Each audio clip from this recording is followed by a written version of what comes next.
Hello and welcome. My name is Raj Persaud. I'm a consultant psychiatrist and I'm based in private practice in Harley Street in central London. And I'm delighted to be joined today by Brian Hallahan, who is the lead author of a paper recently published in the British Journal of Psychiatry. The title of the paper is a bit of a mouthful, but it's on a very exciting subject where psychiatrists believe there could be a really interesting and exciting new development in the prevention and treatment of depression and bipolar disorder. The title of the paper is Efficacy of Omega-3 Highly Unsaturated Fatty Acids in the Treatment of Depression. And as I say, it's published in the British Journal of Psychiatry. Now, Brian Hallahan is a consultant psychiatrist and a senior lecturer. He works in the Department of Psychiatry at the Clinical Science Institute, the National University of Ireland, Galway, in Galway, Ireland. So first of all, Brian, let me start by asking you a little bit about the historical background. A lot of people have recently become very interested in this omega-3 story, omega-3 highly unsaturated fatty acids, and the link with mood. Tell us a bit about the background to why and how people have become interested in this. Well, thank you very much. There's an increasing interest in omega-3 essential fatty acids over the last 15 years. I think this comes from a number of reasons. The first reason is that some studies have looked at people from different areas in the world where different amounts of seafood have been consumed, and they noticed that there are different levels of depression in these countries. Now, obviously, just because there's an association does not mean anything to do with causation, but it suggests there may be a link. Then there are a number of studies that looked at people's levels of omega-3 essential fatty acids in the blood, and some of these studies, but not all, demonstrated that they were a little bit lower in people that had a major depressive disorder or depressive episodes. They also demonstrated in some other conditions, although again, some results have been heterogeneous or variable. Over the last number of years then, there have been a number of clinical trials. Some of these trials have been quite exciting and demonstrated benefits of omega-3 essential fatty acids in depression, and others have not done so. But this, I suppose, got people interested in the fact that maybe there is something that would be easy to take, that people in the population would like to take because of the hopeful lack of side effects or adverse effects, and that's something that's potentially is attainable in the diet. So more and more studies have been done. 35 randomized controlled trials have been done looking at people with depression. These have increased in number, and they also have increased in the number of people involved. More recently, people have looked at the actual aspects of omega-3s, and this is something we want to look at, say, well, what omega-3s are beneficial, if any of them? And how come some studies have demonstrated the benefits and some studies haven't? So chronologically, it's followed sort of that order, although sometimes the clinical or biochemical studies have come after some of the randomized controlled trials, some have come before. But over the last 15 years, this area has emerged. And that's probably the amount of time I've been involved in researching this area as well. So what is an omega-3 highly unsaturated fatty acid? So we all have fats and lipids in our system, but those highly unsaturated fatty acids are those that you cannot attain except through the diet or by supplements. Your body cannot make them themselves. And there's a chain of highly unsaturated or essential fatty acids. There are omega-3s and omega-6s. And all of these can only be attained through the diet. Although there's a chain of these where one can go on and be metabolized and broken down to form the other, this pathway is very weak. And therefore, the only real way to get these fatty acids into your system is through the diet. And these are essential. They form an important part of your membranes in your brain, and they form approximately 25% of that. Now, the other thing that you drive a very important distinction in your paper is between two key fatty acids. One's called EPA and the other one is DHA. Could you explain the difference between these two?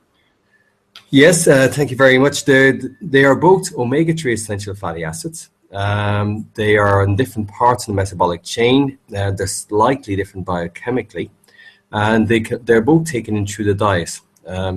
However, we know that there's a higher ratio of DHA to EPA in the brain. historically, this is about 5 or 6 to 1, but it's a little bit more now. We know that they have similar effects in some areas of the brain. We also know that DHA gets into the brain from the diet more slowly than EPA, which is more rapidly attained through the brain. So they're probably the two principal essential fatty acids that are in the brain or in the neuronal system. And there's some controversy about whether they may have different effects, whether one may be helpful and the other one unhelpful, and that this different effect may explain the mixed results that have been coming through with clinical trials. That what people should have done was refine their study to focus on either EPA or DHA. Is that right? Have I got that right? I absolutely agree. This is one of the main, I suppose, findings of our study, and one of the things we wanted to look at initially, because there has been a lot of heterogeneity or variance in the findings to date. And of course, one of the things, not alone have people been investigated with different levels of depression, but also the omega-3s in one study that people have been given are very different to the omega-3s in another study that people have been given. And when you look at it, some studies have given in their randomized controlled trial as the active agent EPA predominant compounds. Some studies are given DHA predominant compounds. We wanted to look at this because there was some theory beforehand, and if you looked at all the studies, there seemed to be a difference. And those studies that had used EPA seemed to have better results than those studies that used DHA. However, one study on its own would not tell you enough, and that is why we wanted to investigate this in a more clear fashion. And I suppose we're going to come to your results in a second, but one of the key findings is people should be, even lay people perhaps, more interested in exactly which omega-3 highly unsaturated fatty acid they're taking, if they're going to take one. And that actually this difference between EPA and DHA is kind of crucial. I absolutely agree. And I think this is something that wasn't widely known even 6 or 7 years ago. And lots of people now come into my clinics and will talk to me about, their diet and exercise and routine. But in relation to diets, people often have heard of omega-3s, highly unsaturated fatty acids. And I will always mention to them about the actual supplement they're taking and whether there's EPA there and whether that is the predominant compound compared to DHA.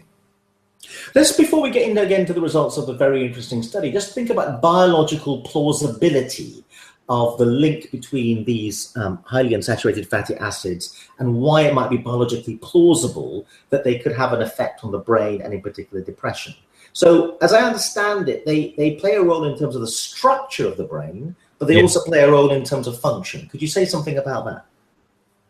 Well, we do believe that they play a role in terms of function. I suppose there are a number of reasons why they play this role. One factor that's been postulated is their effect on the immune system, in that highly unsaturated fatty acids appear to have a beneficial effect on your inflammatory system. So they reduce inflammatory markers. They also appear to have an effect on helping what they call neurotrophins. In particular, there's one called BDNF. And we know that this particular neurotrophin has been demonstrated to be particularly useful for appropriate brain working, and has been also linked to depression in the past, and has been associated with areas of the brain where depression is known to be caused, especially in neuroimaging studies, such as an area of the brain called the hippocampus. We know also that there's been another study that's looked at a thing called interferon, and we know that people that take interferons often have depressed mood. And when EPA has been given to people that had interferon-induced depression, that their mood improved, although this was one study. And the final possible biological reason that's being found on more than one occasion is its link with serotonin. And there's been a link on a number of occasions, but lots of occasions in some animal research, including rodent research, where giving omega-3s has an effect on the levels of serotonin in the system. And we know that serotonin is particularly important in relation to depression. So there are a number of reasons, although, again, there are several reasons. Nothing has been, I suppose, definitively found, but the biological plausibility for a beneficial effect of highly unsaturated fatty acids is increasing. There's also one final theory on on a thing called the PPAR system. And I suppose this system has also been linked with the immune system. And it's felt that further research is required in relation to the PPAR system, and especially in relation to the role of EPA in the PPAR system, and the way that this affects the inflammatory system. So this is an exciting development and has only recently been discovered. So there are several biological possibilities of why essential fatty acids or highly unsaturated fatty acids may be helpful for depression. So tell us what you think the main results are of your study. Okay, thank you. There are a number of main results. The first result is that for people with major depressive disorder, that omega-3 highly unsaturated fatty acids have a good opportunity of being beneficial compared to those that do not have depression. And this is not surprising because we know that in relation to antidepressants have been shown to be effective for people that have a major depressive disorder, but are not that effective for people that have depressive symptoms or adjustment disorders to the same extent at least. So the first finding is that compared to non-clinical depression or minor levels of depression, for people that have major depressive symptoms or major depressive disorder, highly unsaturated fatty acids seem to have a benefit. Then when you look at people, and this is their next step, when you look at people that have a major depressive disorder, we want to look which compound or which formulation of the highly unsaturated fatty acids would be helpful. So as mentioned earlier, we looked at EPA predominant compounds versus DHA predominant compounds because several studies have either had one or the other previously. And we found that DHA predominant compounds were no more effective than placebo, whereas EPA predominant compounds had a significant antidepressant effect. After that, our next step was to look at that group and to see were there particular things or findings in relation to that group. And we looked at aspects such as the amount of time one was on omega-3 highly unsaturated fatty acids, and our numbers were a little bit less here. But we didn't find any real difference. We postulated that maybe the longer you took these agents, the better they would be, but we didn't actually find that out. We also wondered about the dose, and we looked at varying doses. We didn't find that taking a high dose compared to a lower dose demonstrates any significant difference. We also looked at if you took essential fatty acids as augmentation agents or in monotherapy, was there a difference? And we found that there was no real difference. That in both augmentation, where there were more studies, of course, or monotherapy, they both had the benefits. And the other thing we looked at was, well, if you had very high levels of EPA predominant compounds compared to those or formulations, compared to those formulations that had EPA and DHA, albeit EPA was still a predominant compound, was the selectively enriched EPA composition more effective? And we didn't really find that. We found that they were both effective. There might have been a very minor increased benefit for the selectively enriched EPA, but not significantly so. Finally, we looked at EPA in bipolar depression, and this is something of interest for me. We're doing a randomized controlled trial of bipolar disorder at present, and we found that there were too few studies to really find this or to really examine this in great depth, but there seemed to be an effect size demonstrating the benefit for bipolar depression as well. I suppose one thing to be careful of, one always has to look for publication bias. So that is, you look at the number of studies published and have there been studies that may not have been published that were in the same area. And even taking that into account, our findings held. So we believe, in conclusion, that for major depressive disorder, rather than depressive symptomatology, EPA predominant compounds have a benefit for major depressive disorder, and this is irrespective of what percentage EPA, as long as EPA is a predominant compound. It's irrespective of whether they're augmentation and monotherapy agents, or it's irrespective of the duration of time. Although I think you do need a certain amount of weeks, because none of the studies had ratings under 2 weeks. So all the studies had at least 4-week ratings, but we didn't find difference in 4 and 12 weeks.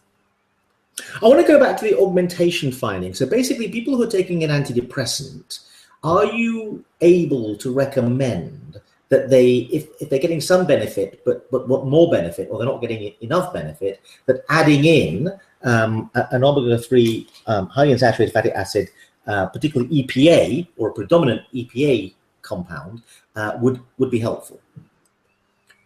Based on this study, the findings are that adding in our EPA would be or has a good chance of being helpful.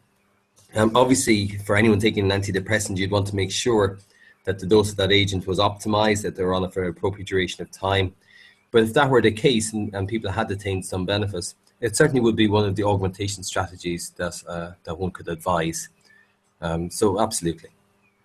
What about someone who's listening to this who is either a bit low but doesn't want to take an antidepressant, or someone who's feeling fine and wants to prevent themselves getting depression?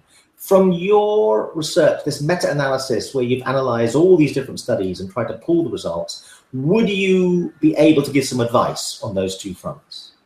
Thank you. I think the first thing to say is that for people that do not have depression, there's no evidence to date in relation to depression itself that omega-3 is highly unsaturated fatty acids are of any benefit, or EPA itself is of any benefit.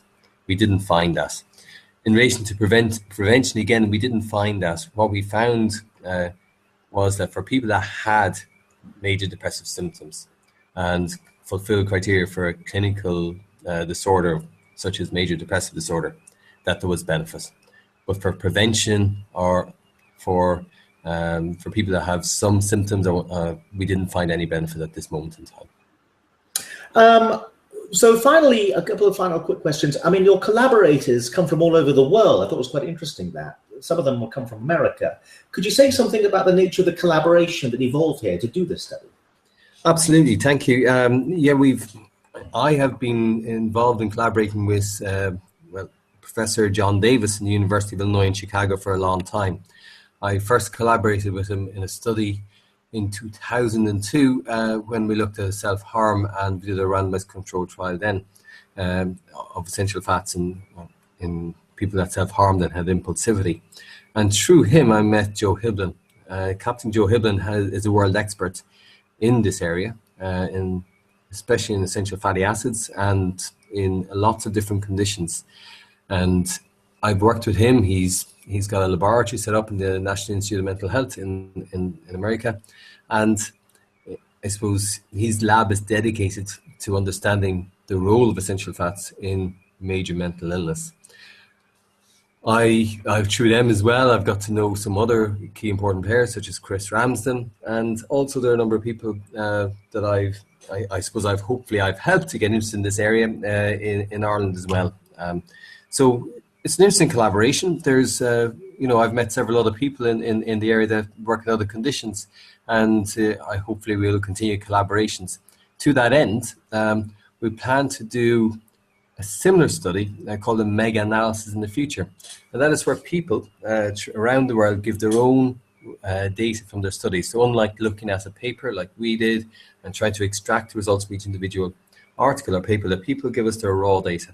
And then we can conduct further analysis to look even more specifically at whether it's gender or age or, further analyze the compounds. And people have given their raw data.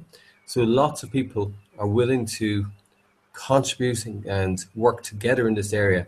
So 15 groups around the world that have completed research in this area have now very kindly given data to myself and my colleagues in Galway to examine this in greater depth. And I hope that'll be a very exciting next phase to this research, where we really, instead of conducting one very large international study, that people very kindly have given their data and want to work together. So I think collaboration is very important. I believe in this area of research and in other areas of research, and I think that this will be very helpful moving forward for us to discover together the benefits, and also to realize where they are not helpful or where they do not have benefit, because people often come to me and say, well, I heard that very good for helping your concentration levels, or very good for your IQ, or very good for this condition or that condition. And I think we need to have a very strong evidence base to demonstrate where there is a benefit and where there is not a benefit.